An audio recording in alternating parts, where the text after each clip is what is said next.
If you ever thought about improving the acoustics of your room, then you probably thought about either buying acoustic foam, or buying or making acoustic panels, or buying or making diffusers. All these items will help in improving the acoustics of a room, and if the room is large, then a combination of these may be required. However, for a smaller room, I guess most people would opt for attaching acoustic foam to the walls and ceiling. So how does acoustic foam help, and what are some of the tips in using it? When sound is produced in the room, the sound waves travel in a straight line outwards from the source until it hits an object like a wall. Some of the energy of the sound waves will pass through the object or wall, while some of this energy will be reflected back into the room, where it will travel until it hits another object, and the same thing will happen until the energy dissipates. The problem with this is that it creates an unwanted echo or reverb effect as the sound ricochets off the walls and ceiling. When acoustic foam is placed on the walls and ceiling, the sound waves hit the acoustic foam, and some of the energy will be reflected back at an angle based on the design of the foam, while some of this energy will continue through the foam and hit the wall, whereupon some of the energy will go through the wall as before, and some will be reflected back through the foam into the room. However, this time, because the sound waves travel through the foam and is reflected back out of the foam absorbs some of the energy of the sound waves, which creates less of an echo or reverb effect in the room. Also, because the sound waves are reflected in different directions from the surface pattern of the foam, it limits the pockets of unwanted sound in areas around the room. Obviously, the thicker and better quality the foam is, the more energy of the sound waves will be absorbed. So be aware that if you go for the cheaper, thinner foam, then you may be disappointed with the effects. Probably best to go for a thickness of 2 inches or more. Also, the more angles overall on the pattern of the foam will scatter the sound waves in different directions. So the foam will be attached in such a way as to create more angles. Lower frequencies are harder to be absorbed by normal acoustic foam, so bass traps, which are a lot thicker, can be used in the corners. Also bear in mind that acoustic foam is not used for soundproofing, but rather to improve the acoustics within a room by removing reverb. If you want to soundproof a room, you will need to use materials with denser properties, such as mass-loaded vinyl, sound drywall, sound insulation, or several layers of different materials that will block the sound. So if you think that covering the wall with acoustic foam will reduce the sound traveling through the wall so that you do not hear your neighbors, then you may be disappointed with the results. As stated before, the purpose of acoustic foam is to improve the quality of the sound within a room rather than blocking that sound from traveling out of the room. As you can see, my booth has 2 types of foam, and you can see the difference in thickness and the difference in design. When attaching them to the wall, you want to vary the overall design so that there is more opportunity for the scattering of the sound waves. Once you decide on which foam you're going to buy, then you need to consider how is it going to be packaged and sent to you. Manufacturers would either compress them in a vacuum pumped plastic bag or send them uncompressed. If it comes compressed, then you would either have to wait for 24 to 72 hours for the foam to return to its natural shape, or you'd have to soak them in water for a time, wring them out, and dry them in a tumble dryer for them to return to their natural shape. However, some people have complained that after doing these things, the foam has not returned to its natural shape, which has left them with some half-flattened, unusable acoustic foam. If it comes uncompressed, then you would just take them out of the box and use them immediately, since they should be in their natural shape. The 2 types of foam that I used on my sound booth were uncompressed, as I did not want to be amongst the unlucky individuals that had deformed acoustic foams, nor did I want to go through the whole process of trying to get the foam to return back to the shape that it's supposed to be.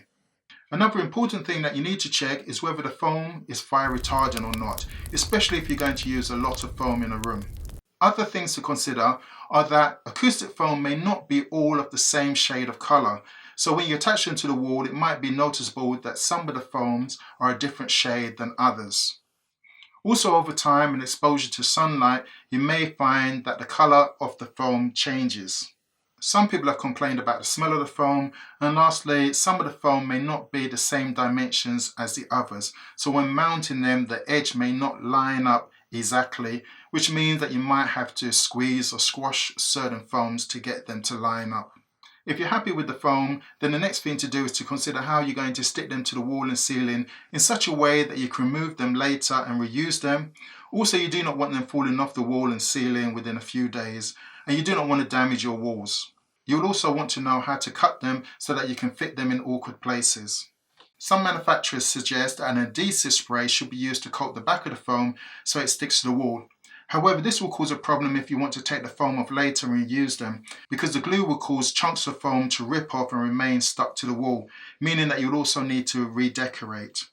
Some people have chosen no more nails and applied it to the corners of the foam. Command strips or the equivalent have also been suggested, as they are designed for attaching posters and picture frames to the wall and can be easily removed without damaging or leaving marks on the wall. There are many different types of command strips, some of them being heavy duty with Velcro, making it possible to remove and reattach the acoustic foam. I've seen some using one large command strip in the middle, others using 2 smaller ones at the top, or 4 smaller ones around the edges. However, while command strips work well for some, it does not for others, probably due to the weight or the type of foam the person is using. If you watch my earlier videos on my channel, then you would have noticed that I had thick acoustic foam stuck to my wall, which I stuck there with 4 command strips.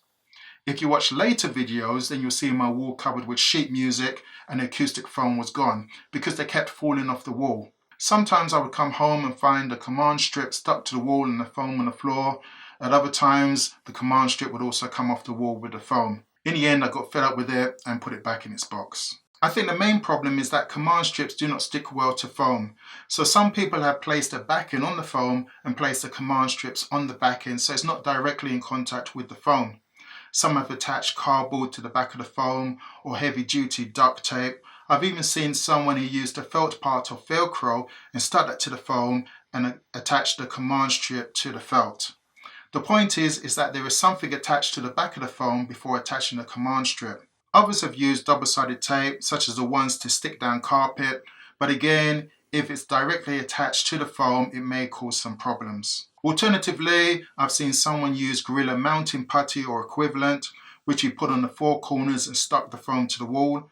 I've also seen someone use silicone, the stuff used in bathrooms, to stick the foam to the wall. In each case, the silicone and putty can be peeled off the wall easily. I've also seen others take what I consider to be a drastic approach and use small dressmaker pins, T-pins, or using staples to attach them to the wall.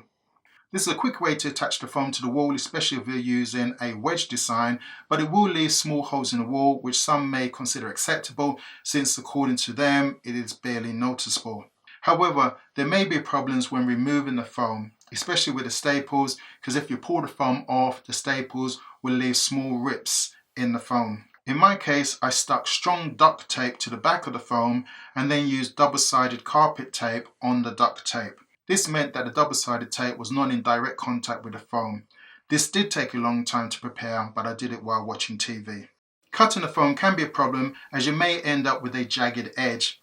This may not be a problem if it's butted against the wall, which hides the edge. As seen here, I had to cut several foam panels to fit my sloping ceiling. Acoustic foam can be cut with a sharp knife or sharp scissors, a razor blade, or an electric carving knife. The point being is that it is sharp. Also, you want to cut the foam in one go and not make several cuts. This may be the problem with using a scissors or a short blade knife. Every time you make another cut, it causes a jagged edge. And if the knife or scissors is not sharp, it will pull the foam, causing the cut not to be straight. Some have suggested that the best thing to use is an electric carving knife, since it is sharp and has a long blade so you can cut the foam in one go. In my case, I didn't have an electric carving knife, so I used a razor blade instead.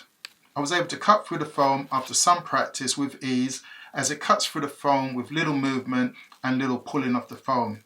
But because the razor blade is small, I had to make several cuts which started to leave a jagged edge, but it wasn't that bad.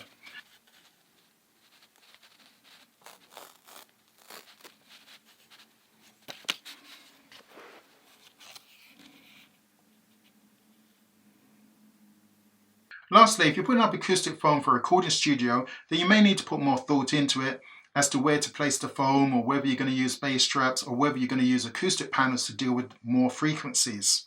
If you're just going to reduce the reverb in a small room, then do not think that you have to cover all of the walls and ceiling. Putting some acoustic foam in well-chosen places on the wall and ceiling can do a good job in improving acoustics and save you a lot of money.